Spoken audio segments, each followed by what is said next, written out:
So today is the 26th day of Elul, and we're in chapter 22 of Shorish Mitzvah Tefillah and Derech Mitzvah Sechel. I think, did we start? We started, no? No, not yet.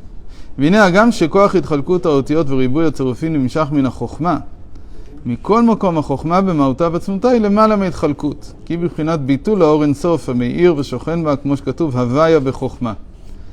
So he tells us that even though the power of combining the letters together comes from wisdom, from the power of self-nullification, it itself is higher, completely higher than the combinations that are coming out, because we said that the Chokhmah itself is in Havaya, it's in God's name, which in the Zohar is usually interpreted as meaning that it's in the world of Atzilus, in the world of emanation. But now he's going to add some more to this. Well, let's just say what that means. It means that in the world of emanation, it means that it's the power of nullifying to God's infinite revelation. וידוע שלגבי האור אינסוף ברוך הוא, כל הנבראים והנאצלים מבחינת ביטול ממש, כזיו השמש כשהוא כלול במאור השמש. So we know that everything that was created, everything that was emanated, meaning everything in the three lower worlds, everything in the world of emanation, which is one with Hashem, where there's only consciousness of Hashem, there's nothing else, they are all nullified. What do we mean by nullified? So there's different types of nullification. Here he tells us the famous parable that his grandfather used. He uses it throughout the second part of the Tanya, Sha'ar Yichud Ve'emunah. Keziv HaShemesh Kshukalul B'im'or HaShemesh. Like the rays of the light, Ziv is the light that comes out of a ray, not directly out of the thing itself. It's twice removed. And it itself is already included, meaning it's imbued, it's not different from what we call the light of the sun. In other words, when a ray of light comes out of the sun, so there's the ray of light, which if you're standing directly underneath the sun, you feel, and you feel it as very hot on your head. That's what we call the temperature, outside temperature, not in the shade. But then, even if you're inside a closed room, there's light that seeps in. That's called Ziv HaShemesh. And even that was already included in the ray of light, because where did that light come from? That's where it comes from. So that's what we mean by nullified. We mean it doesn't have any separate existence really, even though inside the room the temperature will be much lower because you're not getting direct sunlight. And that is the meaning of the verse. His splendor, his hod, is on the earth and in the heavens. What we call the earth and the heavens is only like a light coming out of the ray of the sun, meaning it's only a second degree revelation of godliness. It's not the sun itself, it's not the ray coming out, it's only the light that would be inside a room when it's daylight outside. So what does that mean? It means that everything we see.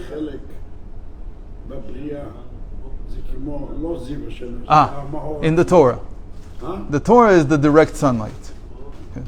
The Torah is the direct sunlight, or the soul. The soul can also be said to be the direct sunlight from Hashem himself. But creation itself, what we call heavens and earth, they are nullified because they really have no separate existence. But the reason that we don't see godliness in them, we don't see the godliness in the table, we don't see the godliness in our physical body, we don't see it because it's not even the direct sunlight. It's twice removed, but it's still, that's where it came from. It didn't come from anywhere else. Sorry. And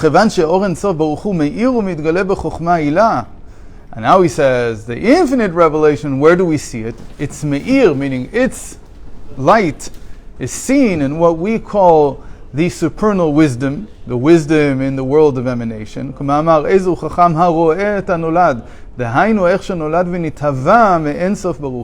And that's what the sages meant when they said, who is wise? He who sees that which comes into being. These people translate it as being born, but it means coming into being. meaning that it came into being directly from the infinite revelation of Hashem. So wisdom is able to see the sunlight, as it were. It's outside, it's not inside the room.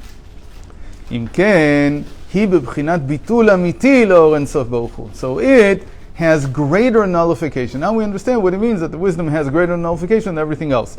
Wisdom, like we said, the wisdom of the Torah, Chochmah Ilah, or in the soul, it's called the supernal wisdom in the soul. These things, they're like direct sunlight. But everything else is twice removed. And that's what we mean that wisdom has more nullification. Nullification means that you're closer to your source. You better understand where you came from. The more you understand where you came from, that you only are part of Hashem, the more you're nullified. The bittul is bigger. What? The bittul is greater. Because you see that you have no independent existence. וזהו פירוש חוכמה כוח מה, לשון ואנחנו מה. So that's what it means when we have in the Zohar, there's this allusion, this remez, that says that chokhmah is like the words, two words put together, koach, the power of ma. What's ma? Ma comes from the verse in Exodus 15, where Moshe Rabbeinu says, 15 or 16, where Moshe Rabbeinu says to Bnei Israel, why are you coming to us with your grievances? You should go to Hashem. Why are they coming to him? Because they think that he took them out of Egypt. So he's responsible for the situation. But Moshe Rabbeinu, he doesn't see it that way. He sees, all I am is, I'm a nothing. I just did what Hashem told me to do. I'm just a messenger. And so I and Aaron are not the right address for your grievances. We are not. We are ma. We are nothing. V'imken, so that's what it means, that wisdom is the power of nothingness, meaning the feeling that I'm nothing separate from Hashem. V'imken hi lemala mibchinat itchalkut, she'arei habitul hu hefech ha'itchalkut. And therefore, he gives us a principle that wisdom is above separation, distinction between things. Because the more something is nullified, the more it is the opposite of separation, of distinction, of breaking something up into pieces. Things break up into pieces when they don't feel their nullification to God. The best example is people fighting between themselves. The reason they can even fight is because each person feels that he's a separate entity, he's a separate reality, which is true. From the point of view of his body, that's exactly what he experiences. But if we would experience wisdom, nullification, then he wouldn't feel that he is at odds with someone else. There's a lot of corollaries to this. To feel that mankind, for instance, is a part of God above. Why do we say only Jews feel this? Because surprisingly, even the Christians who accept the Bible don't understand what it means that God made man in his image. They don't understand that. They don't have any conception that man has an image of God in him. It's unbelievable. I'm not talking, maybe great theologians maybe do. But if you speak to even pastors, to priests, to preachers, they don't understand this. They don't have this concept. They don't think this way. But a Jew always thinks this way. He says, even when I have to kill my enemy, but I'm destroying God's image, what can I do? I have a responsibility. God told me to first of all take care of myself and then take care of the rest of the world. But what can I do? I wish I didn't have to, because I'm lessening the amount, as it were, or the value of God's image in the world.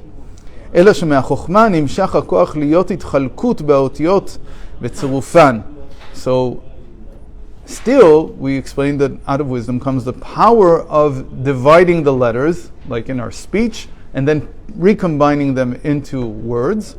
And the